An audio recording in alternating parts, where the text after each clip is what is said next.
How do we love God? How do you love an invisible God? How do you love God who is Spirit? Kamakailan po ay may nag-email sa inyong lingkod ang tanong, how do we worship God in spirit and in truth? Kung yun pala ang gusto niya, parang katulad din ng paano mo iibigin ang Diyos ngayon. Sabi po sa Mark 12:28 na ang Panginoon ay tinatanong, of all the commandments, which is the most important? Mark 12:29-30, the most important one, answered Jesus, is this. Hear, O Israel, the Lord our God, the Lord is one. Love the Lord your God with all your heart, and with all your soul, and with all your mind, and with all your strength. How can that be accomplished? Parang madaling sabihin, pero paano mo iibigin ang Diyos with all your heart and with all your mind and with all your soul ay hindi mo siya nakikita? Hindi mo naman siya pwedeng abutan ng kape? Hindi mo siya pwedeng paglingkuran dahil wala naman siyang kailangan? Hindi mo siya pwedeng alagaan dahil wala naman siyang sakit? But how do you love God? Today we're going to look at a sure way to love God. Isang siguradong paraan para ibigin ng Diyos. Mangusap po kayo sa amin, aming Diyos. Pagaanin niyo po ang aming damdamin kung may kabigatan. Turuan niyo po kaming magpatawad sa aming kapwa kung meron kaming hinanakit. Linisin niyo po ang aming puso ng anumang mga karumihan at nang sa gayon walang maging sagabal para tuloy-tuluyang pumasok sa aming puso ang iyong salita. Turuan mo kami, Panginoon, na makinig, magpakumbaba. Ipatawad mo po ang mga kasalanan namin. At nawa magsalita kayong may kapangyarihan. Nawa bawat salita mo, Panginoon, na para sa amin ay maunawaan namin at maipamuhay. Kayo po ang hinihiling namin maging tagapagsalita. We are your people, the sheep of your pasture. You are our Lord, our God, our teacher. Bless us, O God. Glorify your name and help us to become more and more like your Son, Jesus. Teach us to listen well. In the name of Jesus, we reject all lies and falsehood and we seek the capacity to understand right from wrong. Give us discernment, O God, so we may hear your voice and obey you. We ask to be protected from all works of evil in our hearts, in our minds, in our midst, that you may protect us from falsehood and that you may protect us, O God, from all malicious plans of evil men and evil spirits. Allow us to enjoy peace in your presence, and may your light shine upon us. Teach us, Father. In the name of Jesus, your Son, we pray. Amen. What is a sure way to love God? Napag-usapan na po natin, tinanong ang Panginoon, ano bang pinakamahalagang utos? Sabi niya, ito, mahalin mo ang Diyos ng lahat-lahat. In Mark 12:31, the second is this. Dahil dalawa ang ibinigay ng Panginoon na pinakamahalaga na utos, love your neighbor as yourself. There is no commandment greater than this. Napakalinaw po ng itinabi ng Panginoon that the Lord put love for God and for fellow men on two sides of the same coin. As if preempting the question, how can God be loved? Dahil ang una pong tanong ay sinabi niya, mahalin mo ang Diyos. At bago pa nakapagtanong ang taong, paano naman mamahalin ng Diyos? Sabi niya, mahalin mo ang iyong kapwa, tulad ng pagmamahal mo sa iyong sarili. How to love God then? The Lord's answer was very simple. Love people. Hindi mo mahawakan ang kamay ng Diyos, hawakan mo ang kamay ng kapwa. Hindi mo matutulungan ang Diyos dahil siya'y Diyos, tulungan mo ang kapwa. Hindi ka pwedeng makipagngitian sa Diyos kasi hindi mo siya nakikita, makipagngitian ka sa kapwa. Gusto mo palang mahalin ang Diyos, sabi niya, pues, mahalin mo ang iyong kapwa tulad ng pagmamahal mo sa iyong sarili. Yan na ang pinakamabisang paraan. Love for other people is what religion is all about. Actually, it is what religion should be about. Sadly, religion sometimes drags us into needless discussions, quarrels, even religious warfare. But true religion is to be good to other people. Sabi nga sa Bible, religion that is undefiled before God is this: to visit orphans, widows, to seek, to help those who are in distress. Ang pinakamagandang bunga po ng theology, ang pinakamagandang bunga ng kaalaman sa salita ng Diyos, ay ang mabuting gawa sa ating kapwa. Matthew 25:40, the Lord, represented by the king in the story, at the end times judgment, the king will reply, I tell you the truth, whatever you did for one of the least of these brothers of mine, you did for me. Isa pala yan na gagamitin ng Diyos sa panukat, sa tao, sa pagwawakas at sa paghuhukom, kung anong ginawa natin sa mga pinakamaliliit na mga kapwa natin tao, sa pinakamaliliit na maituturing sa panukat ng mundo, ay ginawa para sa Diyos. So wala na tayong problema kung paano mamahalin ng Diyos. Sabi niya, mahalin mo ang iyong kapwa tulad ng iyong sarili. How are we to love people? The Lord said, love them as you love yourself. So it is important to keep loving oneself, because those who have no love for themselves cannot love other people too. Neither can they do that. Akala nung iba, pag inibig mong kapwa, wala nang natin ang pag-ibig para sa iyong sarili. Kaya malinaw ang sinabi ng Panginoon, love your neighbor as you love yourself. Mark 12:31. The second is this, love your neighbor as yourself. Kaya napakaganda po ng Tagalog dyan pakikipagkapwa. Ang tawag natin sa tao ay kapwa-tao. Pareho ko. Ang nararamdaman ko ay nararamdaman niya, ang kailangan ko ay kailangan niya, ang gusto ko ay gusto niya, ang nananakit sa akin, nananakit din sa kanya. Kaya kapwa ko siya. Napakaganda ng salita. Pareho kami. How are we going to love our neighbor as we love ourselves? Give as you like to receive. Di ba gusto po nating makatanggap? Bueno, kailangan na ang kapwa natin ay makatanggap din mula sa atin. Kung papaano natin gustong maging recipient, dapat ganun din tayo maging giver. Kung paano natin gustong maging beneficiary, dapat ganun din tayo maging tagabigay. Maging benefactor ng ating kapwa. At kung paano tayo nagbibigay, ganun naman din tayo tatanggap. Sabi sa 2 Corinthians 9:6, whoever sows sparingly will also reap sparingly. And whoever sows generously will also reap generously. Kung nagtatanim ka ng konti, natural lang na ang aanihin mo'y konti. Kung nagtatanim ka ng marami, natural lang na ang aanihin mo'y marami. How do you love your fellow man as you love yourself? Help as you like to be helped. Gusto natin, natutulungan tayo, naaalalayan, pero nag-aalalay ba tayo sa ating kapwa? Kaya nga pati yung mga tao noong unang panahon, ay kinikilala sa tulong na ibinibigay nila sa kapatiran. At tinuturuan ng kapatiran, tulungan din natin siya tulad ng pagtulong sa atin.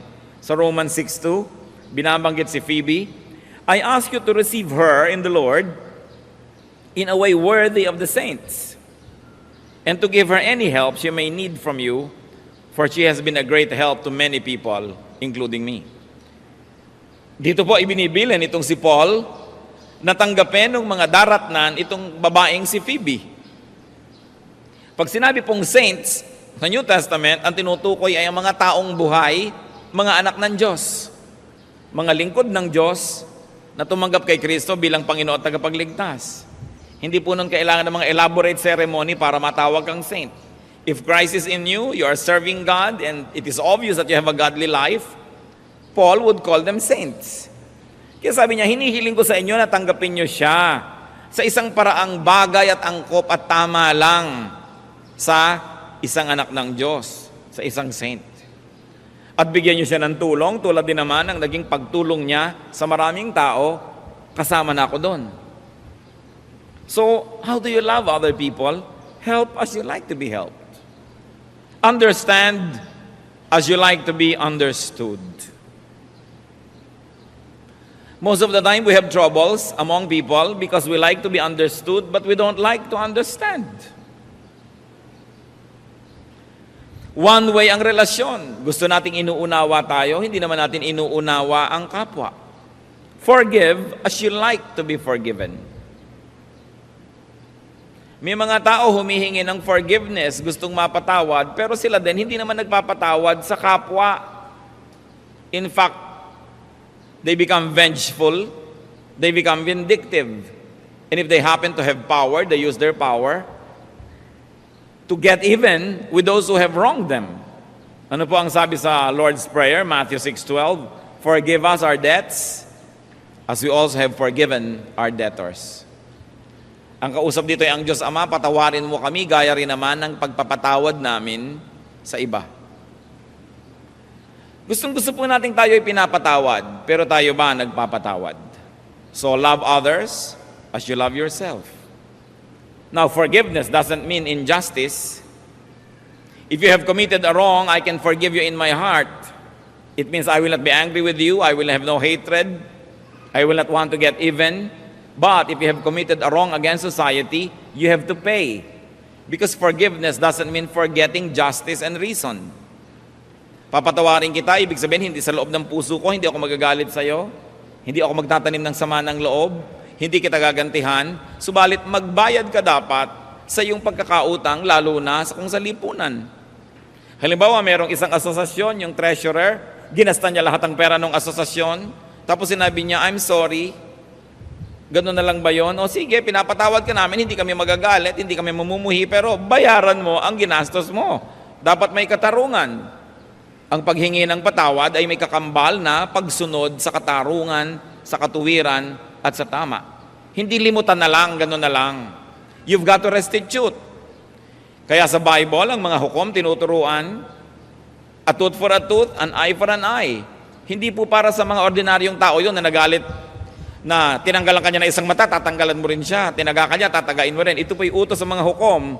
Ibig sabihin, kung ito yung inutang nitong taong to, ito ang kanyang atraso, dapat bilang hukom ang ibibigay mo sa kanya at ipapataw mo sa kanyang parusa, katumbas ng kanyang kasalanan.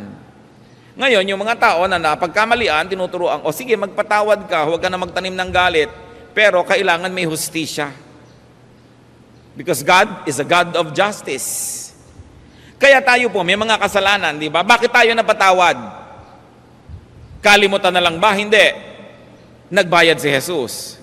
Kaya ang ating utang na bura, kasi binayaran ni Jesus. Nagbayad. Ngayon, kung walang magbabayad para sa'yo, dapat ikaw magbayad nun. Kaya ang taong wala si Jesus sa kanyang buhay, hindi nagpapaligtas kay Jesus, wala siyang tagapagligtas, sarili lang niya. At kaya ba niyang iligtas ang kanyang sarili? Laging may bayad. Yan ang nire-require ng Diyos. In-exempt tayo sa bayad ng kasalanan, pero binayaran pa rin, anak ng Diyos ang nagbayad. Ganun kahalaga ang pagbabayad. Sana sasabihin na lang ni Jesus, o sige, patawarin na ang lahat. Kalimutan na lang. Pero hindi ganun ang Diyos eh. Dapat may bayad. Ang ginawa na lang ng Diyos para tayo mailigtas, siya ang nagbayad. So kung may utang kat di mo binayaran ng magulang mo, edi bayad na. Pero kailangang bayaran ang utang. Iba yung pinapatawad sa loob ng puso, iba yung exempted ka na sa consequence of what you did. So it's important. You forgive as you want to be forgiven. And also, you respect as you like to be respected. Gustong-gusto natin, pag nagsasalita tayo, makikinig ang tao, pero pag nagsasalita sila, nakikinig ba tayo? Gustong-gusto natin, sinusunod tayo ng mga nasa ilalim sa atin at ating mga nasasakupan, pero masunurin ba tayo doon sa nakakataas sa atin? Kaya sabi, love others as you love yourself. Hindi na hiningi ni Lord na love others and forget about yourself. Sinabi niyang, sige, go on loving yourself, it's all right. Just don't forget to love others the same way you love yourself. And comfort as you like to be comforted. Lahat po ng nakakatanggap ng pag-aalo, pagpapalakas ng loob, paghimas ng Panginoon sa ating paglakas, ay meron naman tayong tungkulin na gawin yon sa ibang mahihina. 2 Corinthians 1:4, God comforts us in all our troubles so that we can comfort those in any trouble with the comfort we ourselves have received from God. Pinagiginhawa tayo ng Panginoon upang ang kaginhawahang natatamasa natin mula sa Kanya ay maipadama natin sa iba na nangangailangan din ng ganong ginhawa. So, kung anong tinatanggap natin sa Diyos, ganon dapat ang ginagawa natin at ibinibigay sa tao. Kung anong gusto nating tanggapin mula sa Diyos, ganun dapat ang handa nating ibigay sa tao. At kung yun ang ibinibigay natin sa tao, ihanda din natin ang sarili, yun din ang ating tatanggapin. Accommodate as you like to be accommodated. Sasabihin natin, napakasimple naman itong mga ideya na to. Ito pong mga simple ang nalilimutan. Kumisan humuhusay ang tao sa theology, nagkakaroon ng mga doctorate, gumagaling sa Greek, Hebrew, kung ano-ano pa, pero wala namang love for their fellow men. Para ano yun? Sabi ng Panginoon, itong pinakamahalagang utos, mahalin mo ang Diyos at ang iyong kapwa. Kung hindi mo maintindihan kung paano mamahalin ang Diyos, mahalin mong iyong kapwa, minahal mo na rin ang Diyos. Tayong mga magulang, di po ba't pag may nagmamalasakit at nagmamahal sa ating anak, ay tinatanaw na nating tayo na ang nakakautang na loob nun. Kasi ginagawa sa ating anak eh. At ang lahat ng tao ay nilikha ng Diyos. Mahal niya ang lahat ng tao. Kaya ano man ang paggawa ng mabuti sa tao, hindi yun nililimot ng Diyos. Kumain ka sa isang restaurant, kayong mag-anak, ang sarap-sarap ng kinain ninyo, ay ba'y mag-tip ka naman na malaki-laki. Hindi lang yung mga barya-barya. It's your way of telling the waiter who served na, pag uwi mo, itong tip ko, gamitin mo naman at i-blow out mo naman ang sarili mong pamilya, kumain naman kayo. Siguro hindi sa ganitong kamahal na restaurant, pero kahit saan man lang, makapunta rin kayo. O kung may mga 5 tulad ko na nagbigay sa'yo ng tip, ay dadala mo na rin ang iyong pamilya at magkakaroon na rin kayo ng ganitong klaseng kasiyahan. Kasi mahal mo ang iyong kapwa. Nung minsan, ang inyo pong lingkod ay nasa Mindanao at mayroong mga bata na nagsashine ng sapatos sa mga bus stations. I was visiting our missions in Mindanao at may mga kasama akong kapatiran. Meron pong isang bata na nag-shine ng sapatos ko na hindi ko naman kailangan shinein yun at madudumihan din uli, pero sige na nga na magkaroon ka ng hanap buhay, shinein mo. Bulong ng bulong po sa atin yung mga kasama natin, mga taga roon. 5 piso lang yan, 5 piso. 5 piso. Sabi niya, siyempre, 5 piso. Ngayon, nung binigyan ko yung bata ng 100, tapos ang kwento, but it was only many years later, na sinabi sa akin nung isang nakakita, alam niyo po, Pastor, nung binigyan niyo ng 100 yung bata, offended na offended ako. Ang feeling ko, nagtatapong kayong pera. Kapastor-pastor niyo pa naman. Pero ngayon, sinasabi ko na sa inyo kasi ngayon ko lang naunawaan. Sabi ko, paano ko pwedeng itapon ng pera na ibinigay mo sa isang batang mahirap? Paano matatapon yon? Paano matatapon ng pera na ibinigay mo sa isang waiter na alam mong baka minimum wage o trainee? Na ang anak noon, asawa, walang inabangan sa pag-uwi niya, kundi nakatip ka ba? Paano maitatapon ang isang perang ibinibigay mo sa isang maralita? Sa isang nangangailangan? At sa palagay nyo, hindi malulugod ang Diyos na nagbibigay kang ganon? Hindi pagtatapon ang pagbibigay lalo sa mga maralita. Lalo pa nga at pinagtatrabahuhan nila. Sometimes you have to agonize if you're going to give to the needy or the deserving. Kumisa, nag-iisip din ako noon, will I give to the needy or to the deserving? Ngayon, para huwag ka nalang malito, as the Lord enables you, bigyan mo nalang pareho. Pero ang mahalaga, isipin mo kung ikaw yun.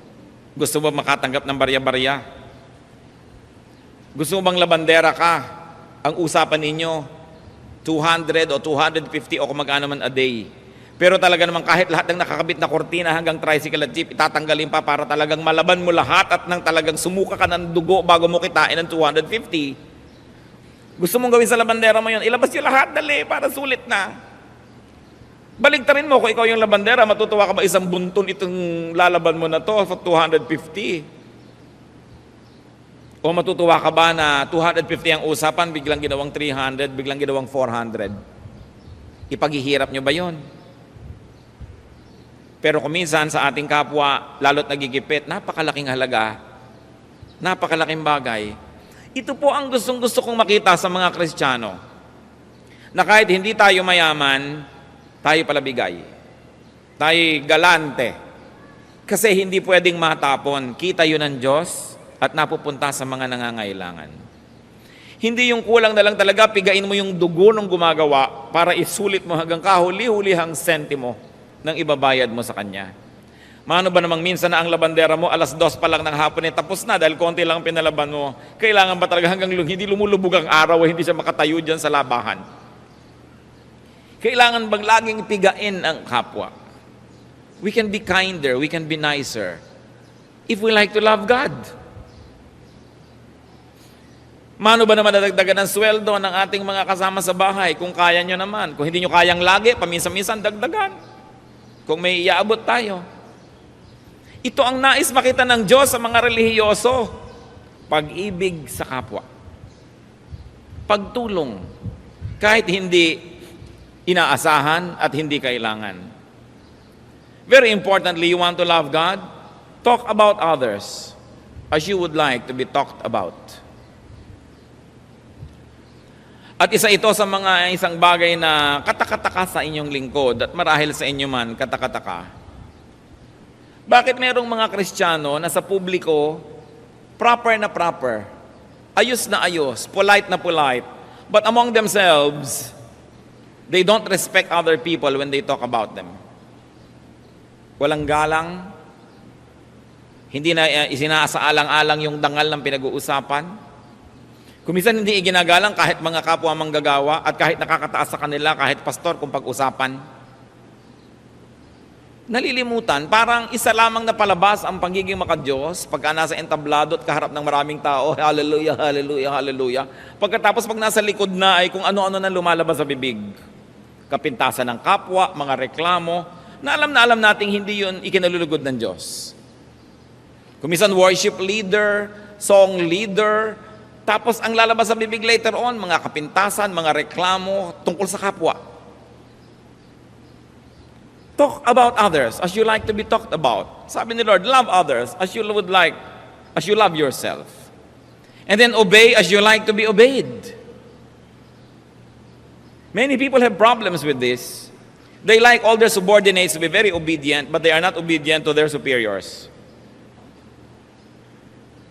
Ephesians 6:5-9, obey your earthly masters with respect and fear, and with sincerity of heart, just as you would obey Christ. And masters, treat your slaves in the same way. You cannot be a good leader if you are not a good follower first. You cannot be a good leader if you are focused on making a personal kingdom. What is leadership? Leadership is trust from God. Leadership is a responsibility.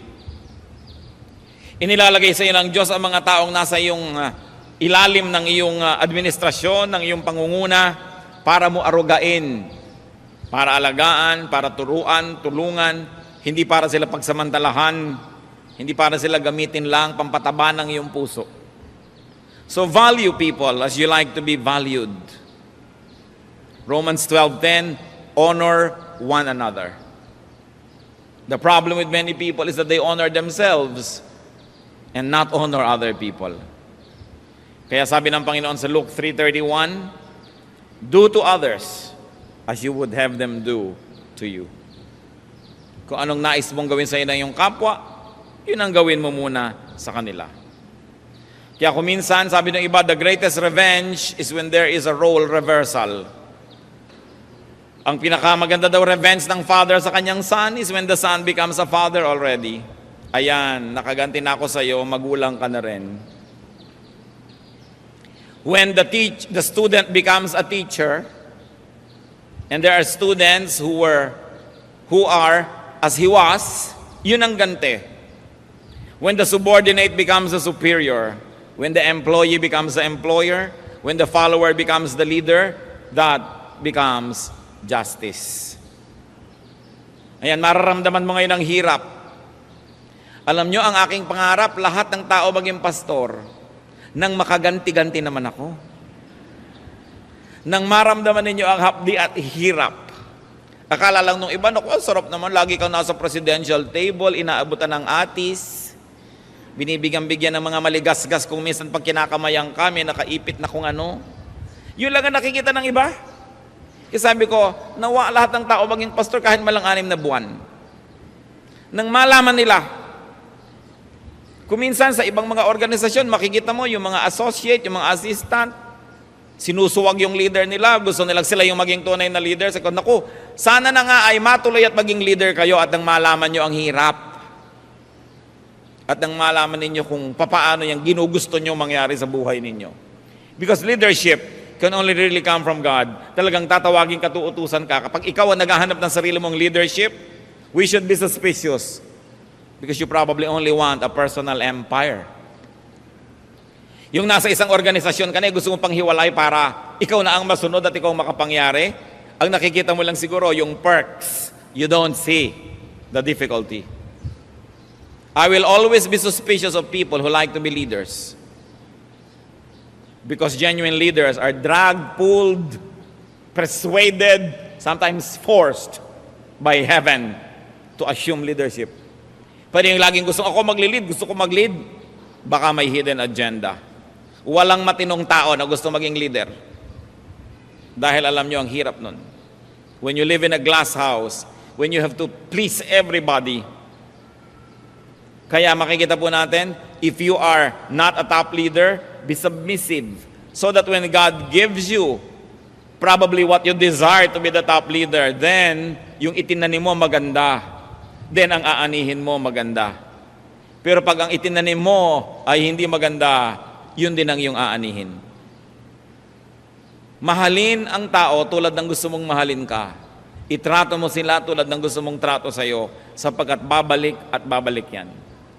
Dapat umasenso ang lahat para umaunawaan yung dating nakakataas sa kanila, para maunawaan nilang ibig sabihin ng pagiging mataas, na hindi pala yun, kanais-nais. Because to whom much is given, much is required. Kaya mahalaga po ang mga tao makalabas sa ignorance. What is ignorance? For me, ignorance is nothing but not understanding others. Ang ignoranting tao ay yung limitado ang karanasan, hindi niya tuloy kayang unawain ang kanyang kapwa. Kaya pag ignorante ang isang tao, ano nangyayari? Nagiging judgmental.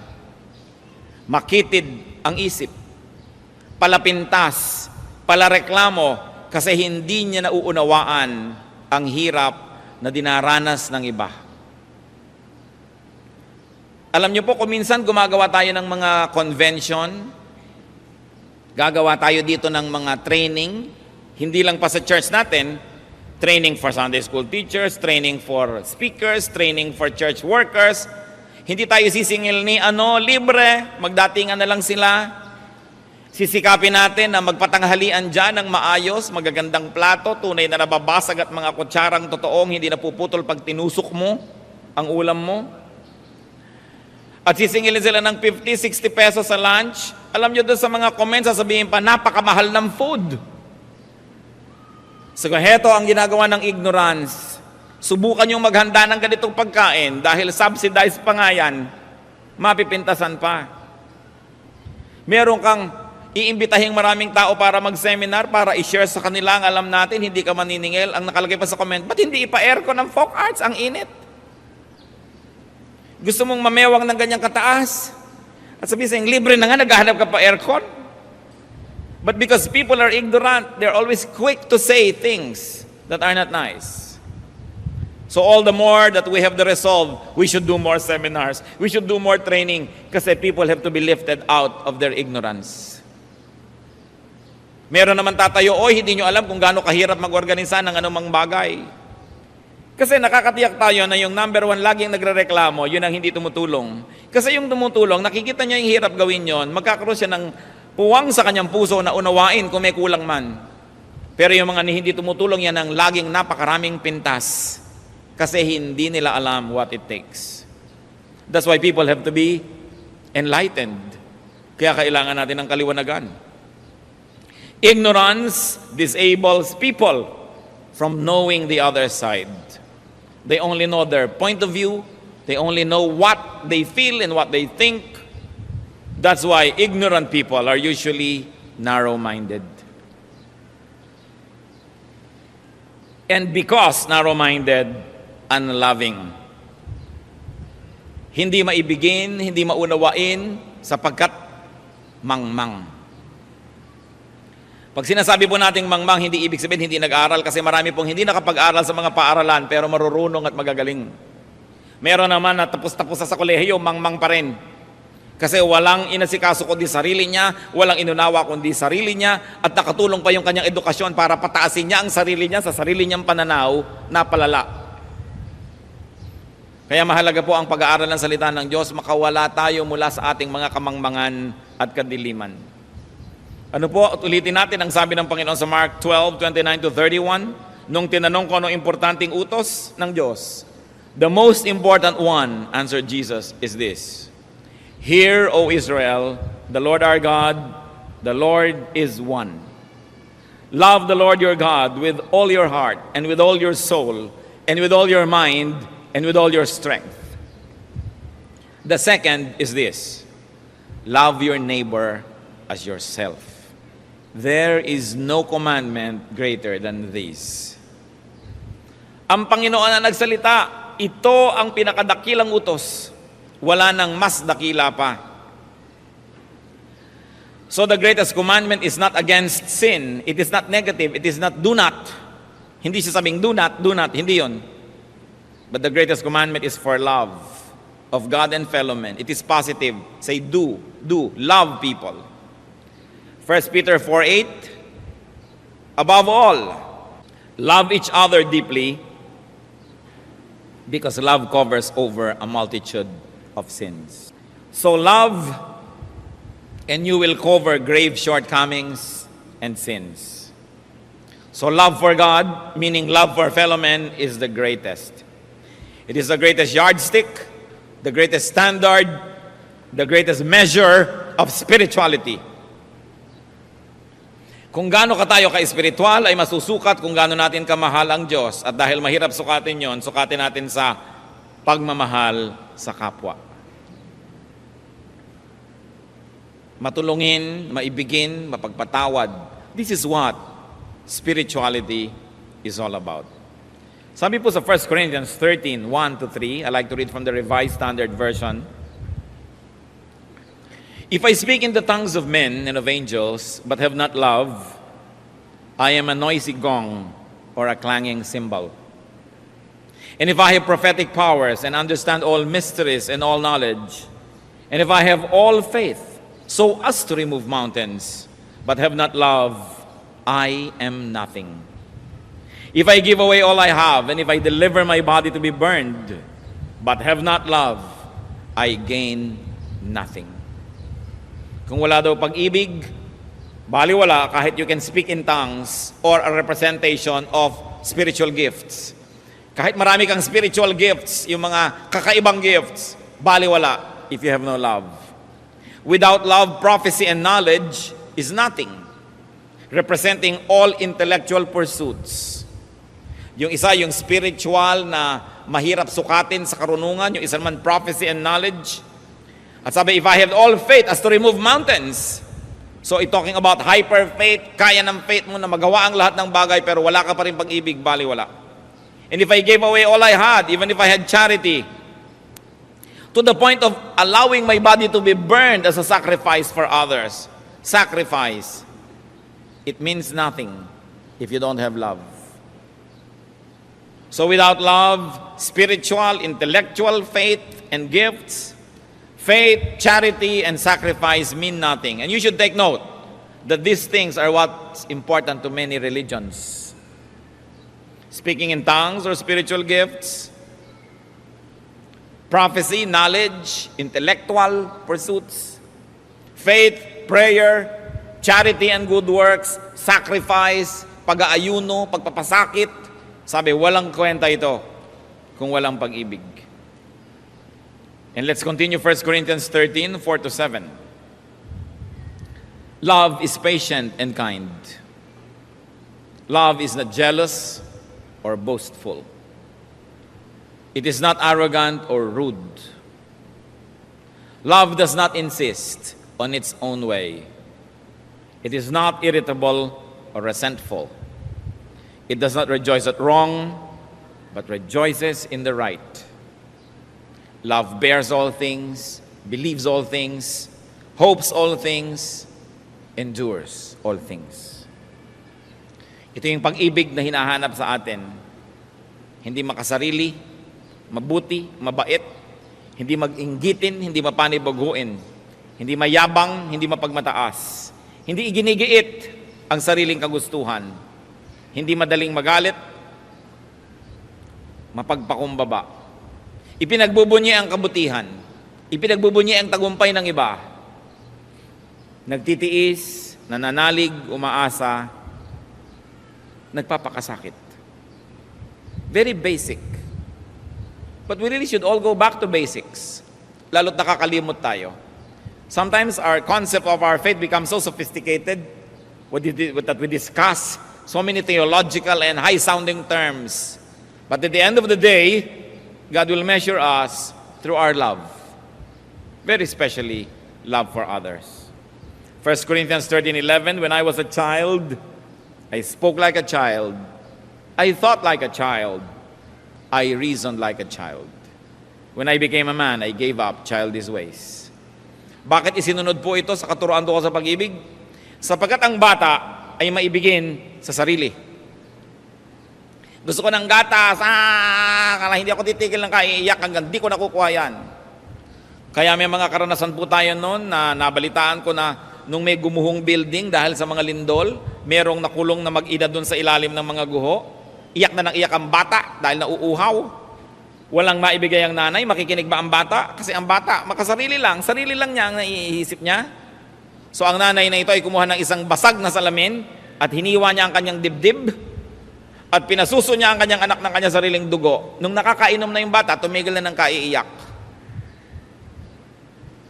Dahil magulang, dahil bata. At sinasabi, nung bata ako, nag-iisip ako, kumikilos, nangangatwiran na parang bata. Pero hindi na ako bata ngayon. So titigilan ko na ang pagbabata-bataan. So sino po ang bata? Lover of self only. Sino yung mature? Those who love themselves and love others the way they love themselves. So we should mature. Hindi na tayo bata sa pananalig. Hindi na tayo bata sa edad. Dapat na tayo ngayong marunong mag-isip tungkol sa ating kapwa. So kung ikaw tong anak, alam mo naman ang mga magulang mo ay hindi naman maluwag sa buhay, huwag ka nang humingi ng ala Disneyland na debut. Matanda ka na, makisali ka na sa problema ng pamilya. Alam mo naman na hindi kayo maluwag sa buhay, ang gusto mo pa yung cellphone na pag piniga, may lumalabas pang folding bed. Kung ano-ano nang lumalabas kayo sa cellphone, hindi naman kailangan sa pagtawag. Bakit kasali pa ito? Pampamahal. Hindi tayo nagdedeman ng mga bagay na alam nating nahihirapan naman yung mga mahal natin sa buhay para ibigay. Although natutuwa sila magpakasakit para ibigay sa atin, pero hindi na tayo bata. Dapat nakikisama na tayo sa pananagutan ng mga matatanda. Ganon din sa church.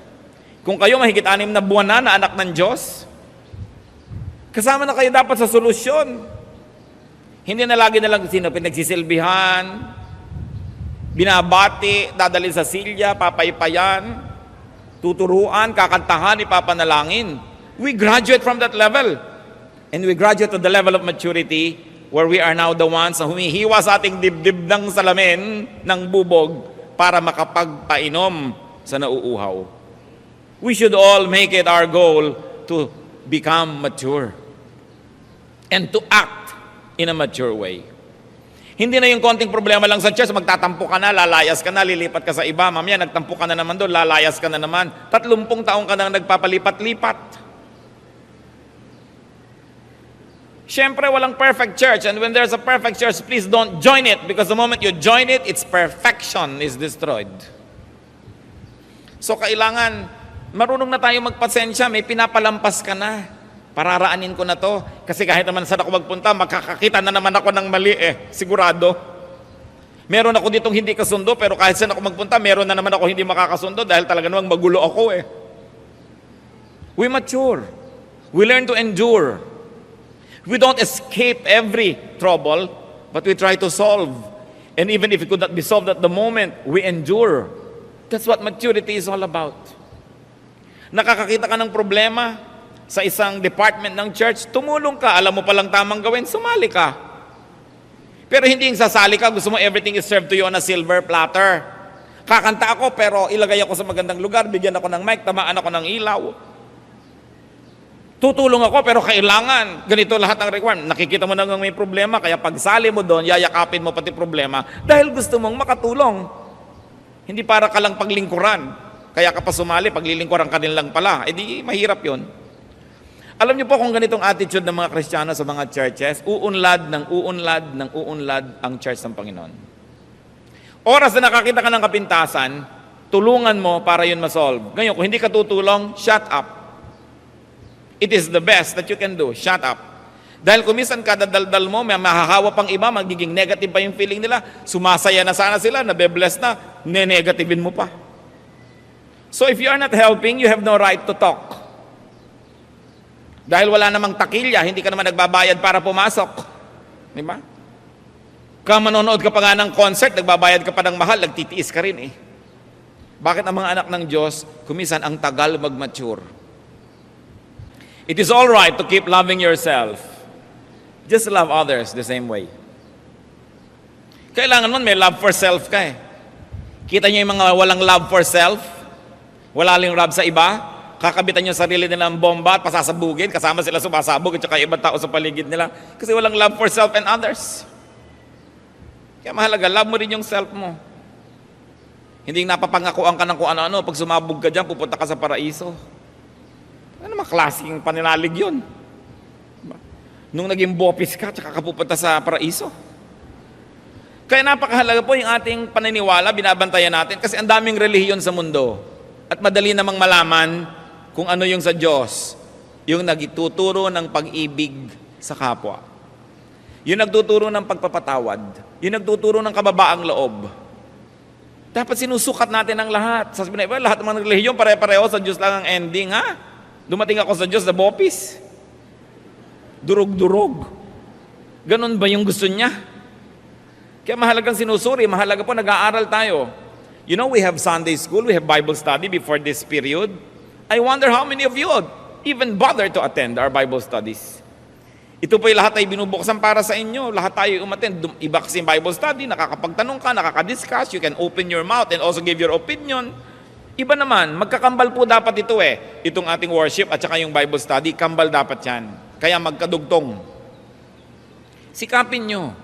Tuwing ang church merong ibinibigay at binubuksan sa mga klase, sikapin nyo umattend. Sa ikalalago nating lahat yan. So how can you love God and others more? Very importantly, reverse your point of view. When there's conflict, reverse your point of view. What do I mean? Nagtatalo kayo ng nanay mo at hindi naman ka dapat makipagtalo sa nanay mo, no? Pero ipagpalagay na, tingnan mo rin yung point of view ng nanay mo.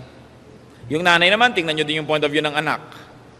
Hindi lang sariling point of view because we are no longer children, we are no longer supposed to be narrow-minded, and our mind should not be one track. Dapat two-way, papunta do't, pabalik. Think and feel as the other person would. Because that's what Jesus said, love others as you love yourself. It's the sure way to love God. To love others is the purest form of religion.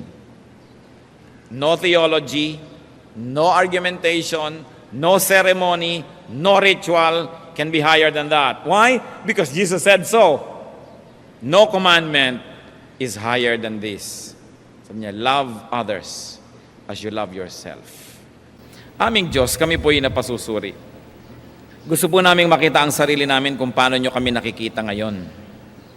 Sa mga may asawa rito, ipakita nyo, Panginoon, minamahal ba nila ang kanilang asawa kung paano nila kamahalan sarili?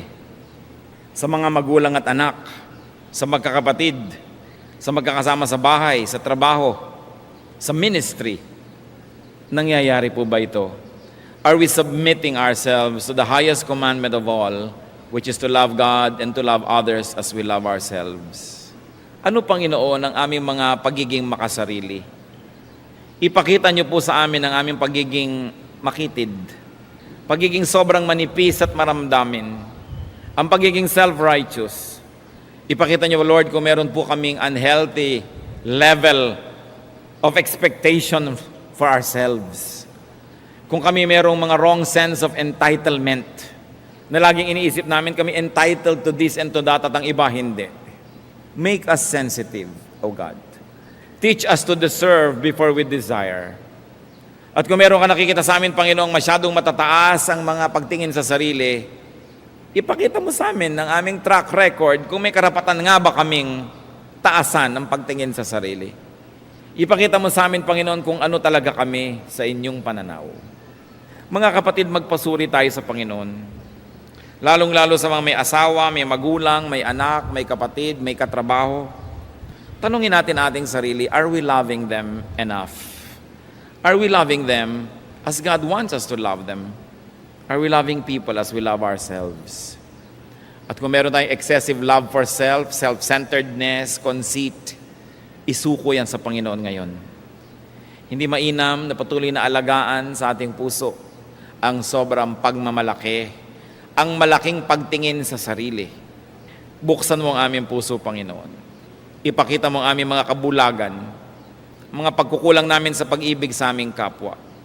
Ituro mo sa amin, Lord, kung paano kami magpupuno sa aming mga kulang sa aming dapat mahalin.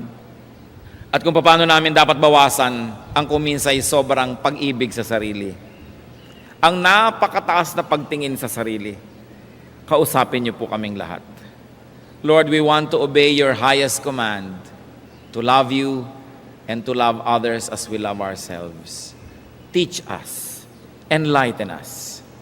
Magbulay-bulay tayo mga kapatid sa presensya ng Diyos. Hingin natin ang kanyang kaliwanagan. Kung may dapat tayo ihingi ng tawad, ihingi natin. Kung meron tayong dapat na pagtakpan at punan ng mga kulang, gawin natin habang meron tayong hininga. At payagan din natin ang iba na mahalin tayo. Tumanggap din tayo ng kanilang pag-ibig. Be alone with God and let the Spirit of God minister to each one for a while.